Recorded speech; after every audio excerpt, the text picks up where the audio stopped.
story is about Karun, and it's called The Kindest Person in Class.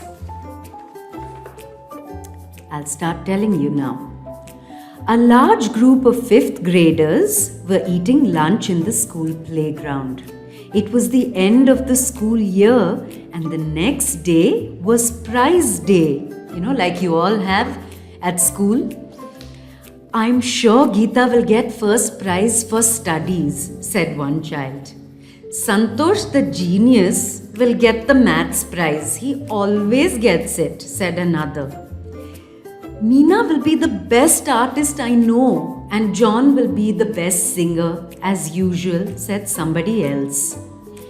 "And Karun will win the prize as usual for being the fattest kid in class," said another child cruelly. Not just the fattest, but also the stupidest, said another mean child, laughing loudly. Karun looked down and ate his lunch silently.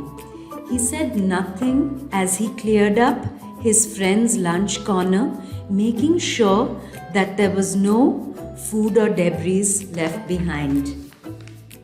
As usual, he helped Anil, the boy who had polio and had difficulty with walking. After that, he helped his teacher with her heavy pile of books so that she could carry them more easily to class. He was used to being teased by some of the others in class about his weight and being fat, his poor reading and writing skills. But he was very sad about it. Being fat was bad enough, but to have difficulties with studies and to have no talents like some of the others in class had made it almost unbearable for him. After school, Karun walked slowly home, feeling more sad than usual because of the lunchtime conversation that afternoon, and all those mean things that his classmates had said about him, you remember? He then saw the new girl in class, Anita, whiz past on her bicycle, and he waved to her. Someone said that she was a really fast runner and a great cyclist, he thought. "I wish I were more like Anita. Maybe I would not be so fat then." Suddenly, Karun heard a crash and a cry. Looking up, he saw that Anita had fallen down.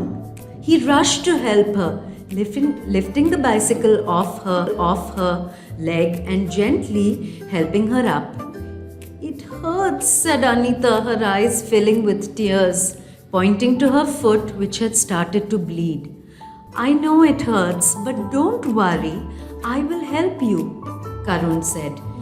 "Come home with me. I live nearby, and we can clean up your foot, and I'll tell my mummy to put some medicine on it too," Karun said. When they got to Karun's house, Anita saw that although it was small, there was a lot of noise coming in from in there. "Do a lot of people live in your house?" she asked. "No, just my parents and me and my pets, my animals," said Karun. When they went inside, Anita and Karun were greeted by barks and meows and clucking and chirping and all sorts of animal sounds. Remember, like old MacDonald had a farm?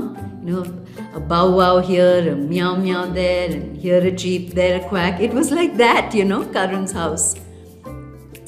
No, not now. Anita is hurt," said Karun to the 3 dogs who came running out to greet him, the 2 cats that rubbed against his legs, a squirrel that jumped onto his shoulder, a pigeon that had a bandaged leg and hobbled towards him.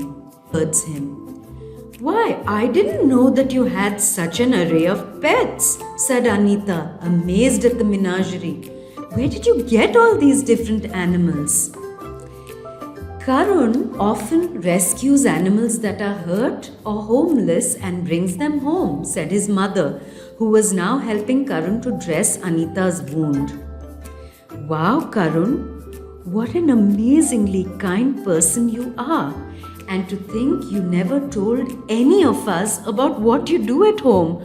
I don't think anyone in school knows about this, exclaimed Anita. Why didn't you tell us, yaar? Well, it's just that I love animals, said Karun modestly. And I feel real sad for them when they are abandoned and homeless or when they are injured. How can we just leave them on the street? So I bring them home and we look after them.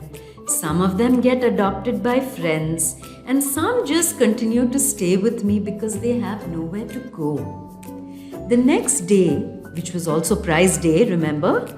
Anita told everyone at school about how Karun had helped her and about her discovery of his kindness to animals. The story of Karun's shelter for homeless and injured animals flew around the school until the headmaster got to hear about it. Then came the prize day function. While Karun was sitting quietly amongst the students, clapping for his classmates who won prizes for excelling in various activities, suddenly he heard his name being called. And this year we have a new award, the school principal said.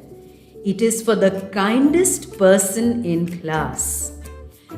Went on to say, you see, it is wonderful to be good at math or science or writing or sport or art and music, and of course children deserve awards for those activities. But we believe that it is time we recognize how important it is to be kind and helpful. So the prize for the kindest person in class goes to someone whose name also means kindness. Karun, who has been unfailingly helpful to his friends. And for those of you who do not know, Karun has a very special talent. He runs a special home for injured and abandoned animals. We are very proud to have Karun in our school, the principal said. There was a loud applause and clapping, and Anita, who sat beside Karun, slapped his back in excitement, pushing him to get up to receive his prize. I know it hasn't been easy to be teased about being fat or not being good at studies, his teacher said to Karun later on. Some things are more important, like being kind and helpful. And that's what you are, Karun, she said, patting him.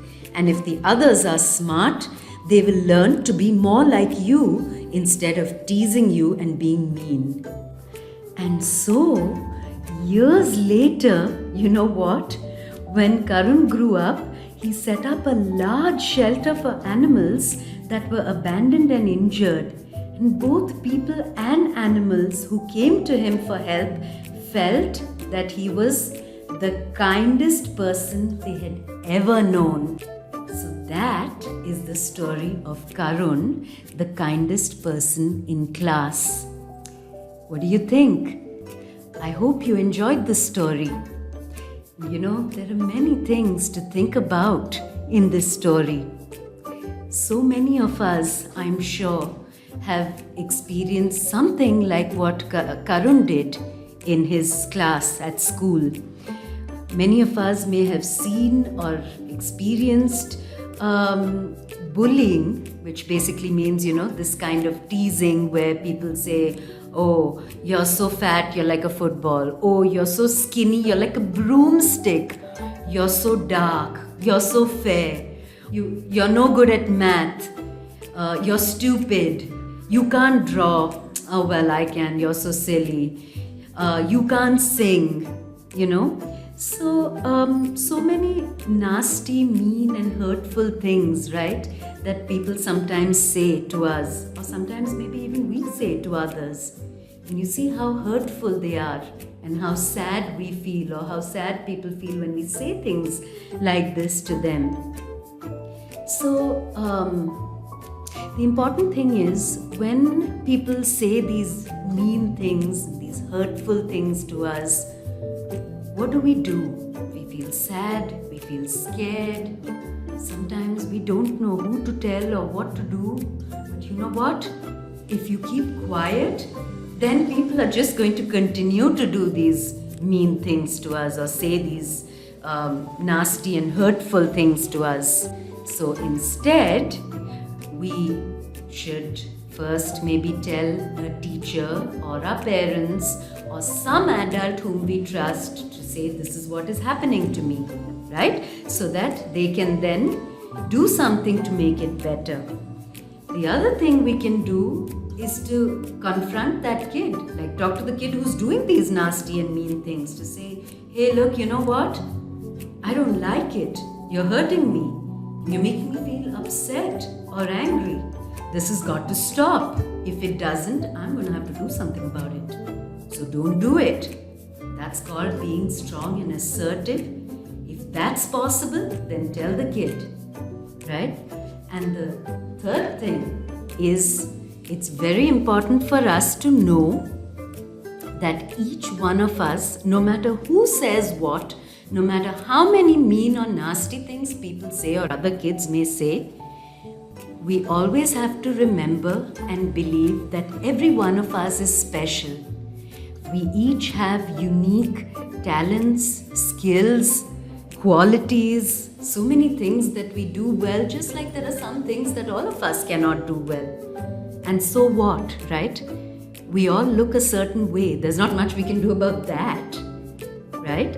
And how important is that anyway?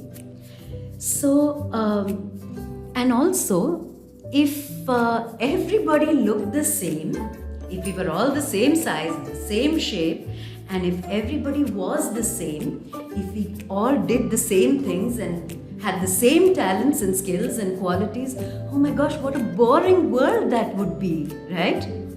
So, what makes us fun, what makes us interesting is the fact that we are different. We're so wonderfully different. So life is about celebrating differences, not making fun of them, but really celebrating and appreciating each of us, ourselves and those around us, for who we are and what we can do, not to poke fun at who we are or are not and things we do. That's what I think we could take away from Karun's story. So enjoy the rest of your day, and you can always listen to this story again. It's right here on YouTube, and maybe you want to tell your friends to either listen to the story, or better still, if they can't manage to listen to it, you know the story now, so you can tell them the story and tell them what you think. Tell us what you think.